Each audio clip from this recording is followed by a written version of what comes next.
हाय NEET aspirants, कैसे आप सभी लोग। आई नो के दिन ब दिन जो है वो नीट करिए आते जा रहा है। 146 डेज सिर्फ बचे हुए हैं। अगर आपने अभी तक अगर आप 12th स्टैंडर्ड में आपने अभी तक कुछ भी नहीं पढ़ा है और आगे से बोर्ड्स भी आ रहे हैं और आप कंफ्यूज हैं, तो एक चीज़ कर लीजिए। सबसे पहले तो आपको ये करना होगा कि अभी तक आपने बिल्कुल भी अगर नहीं पढ़ा है तो अभी भी स्टिल पॉसिबल है कि हो सकता है।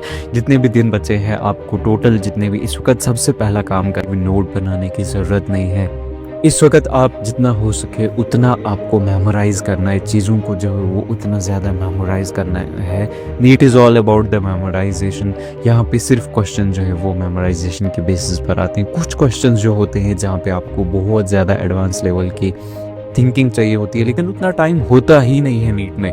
तो सबसे ज़्यादा इम्पॉर्टेंट क्वेश्चंस जो है वो मिनिमम क्वेश्चंस जो है वो टफ आते हैं और मैक्सिमम क्वेश्चंस जो है वो इजी आते हैं। तो इस टाइम पे क्या करना है, सबसे पहले सीधा क्वेश्चंस करने नहीं बैठना है। सबसे पहले आप क्या करोगे, सबसे पहले आप लेक्चर्स देखोगे। लेक्चर्स आप जहाँ से भी देखते हो उन तमाम लेक्चर्स को देखना है, हर रोज़ देखना है। अगर आपके पास टोटल 3 सब्जेक्ट्स हैं, 3 सब्जेक्ट्स में से आप दो लेक्चर जो है वो कंटिन्यू देखेंगे हर एक सब्जेक्ट का।